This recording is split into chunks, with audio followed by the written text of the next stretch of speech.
ये है talks news network और आप देख रहे हैं पॉलिटॉक्स, राजनीति का कच्चा चिट्ठा।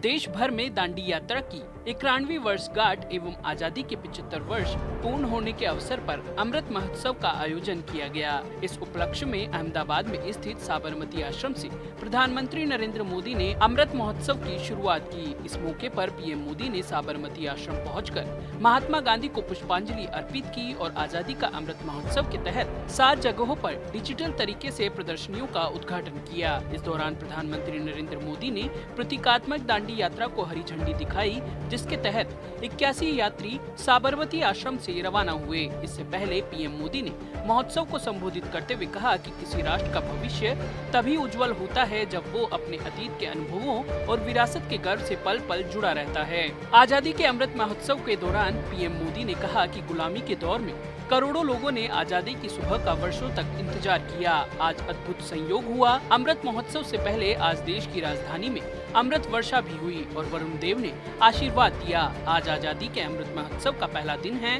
यह अमृत महोत्सव 15 अगस्त 2022 से 75 सप्ताह पूर्व शुरू हुआ है और 15 अगस्त 2023 तक चलेगा। हमारे यहाँ मान्यता है कि जब कभी ऐसा अवसर आता है तो सारे तीर्थों का एक साथ संगम हो जाता है। आज एक राष्ट्र के रूप में भारत के लिए भी ऐसा ही पवित्र अवसर है। इस दौरान पीएम मोदी ने कहा कि दांडी यात्रा की वर्षगांठ पर बापू की कर्मस्थली पर इतिहास बनते भी देख रहे हैं और इतिहास का हिस्सा भी बन रहे हैं। आज अंडमान की सेल्यूलर जेल, मुंबई का आजाद मैदान, पंजाब का जलियांवाला बाग, उत्तर प्रदेश का मेरठ, काकोरी और झांसी, देश भर में ऐसे कितने ही स्थान पर आज एक साथ इस अमृत महोत्सव का श्री गणेश हो रहा है। पीएम मोदी ने कहा कि 1857 का स्वतंत्रता संग्राम, महात्मा गांधी का विदेश से लौटना, देश को सत्याग्रह की ताकत फिर याद दिलाना, लोकमान्य तिलक का पूर्ण स्वराज्य का आह्वान, सुभाष चंद्र बोस के नेतृत्व में आजाद हिंद फौज का दिल्ली मार्च, दिल्ली चलो का नारा कौन भूल सकता है।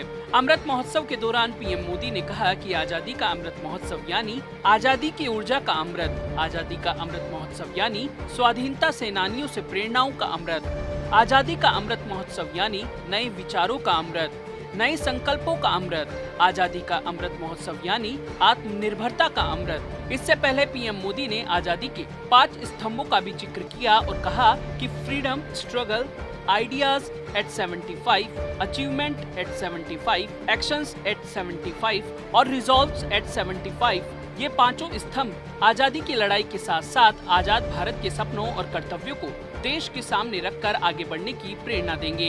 पीएम मोदी ने आगे कहा कि किसी राष्ट्र का भविष्य तभी उज्जवल होता है जब वो अपने अतीत के अनुभवों और विरासत के गर्व से पल पल जुड़ा रहता है। फिर भारत के पास तो गर्व करने के लिए अथाह भंडार है, समृद्ध इतिहास है, चेतनामय सांस्कृतिक विरासत है।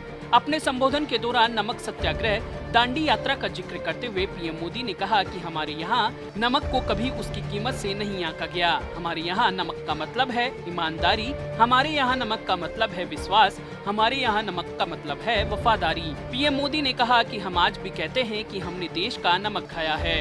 ऐसा इसलिए नहीं क्योंकि नमक कोई बहुत कीमती चीज है, ऐसा इसलिए क्योंकि नमक हमारे यहाँ श्रम और समानता का प्रतीक है। अपने संबोधन के दौरान पीएम मोदी ने कहा कि देश के कोने कोने से कितने ही दलित, आदिवासी, महिलाएं और युवा हैं जिन्होंने असंख्य तप त्याग किए। याद करिए, तमिलनाडु के 32 वर्षीय नौजवान कोड़ीकात कुमरन को अंग्रेजों ने उनको सिर में गोली मार दी, लेकिन उन्होंने मरते हुए भी देश के झंडे को जमीन में नहीं गिरने दिया। तमिलनाडु की ही वेलु नाचियार वो पहली महारानी थी जिन्होंने अंग्रेजी हुकूमत के खिलाफ लड़ाई लड़ी थी। इसी तरह हमारे देश के आदिवासी समाज ने अपनी वीरता और पराक्रम से लगातार विदेशी हुकूमत को घुटनों पर लाने का काम किया था। वहीं नेताजी सुभाष चंद्र बोस का जिक्र करते हुए पीएम मोदी ने कहा कि अंडमान में जहां नेताजी सुभाष ने देश की पहली आजाद सरकार बनाकर तिरंगा फहराया था, देश ने उस विस्मृत इतिहास को भी भव्य आकार दिया है। अंडमान निकोबार के द्वीपों को स्वतंत्रता संग्राम के नामों पर रखा गया है। जलियांवाला बाग में स्मारक हो या फिर पाइका आंदोलन की स्मृति में स्मारक, सभी पर काम हुआ है। बाबा साहब से जुड़े जो स्थान दशकों से भूले बिसरे पड़े थे, उनका भी विकास देश ने पंच तीर्थ के रूप में किया है।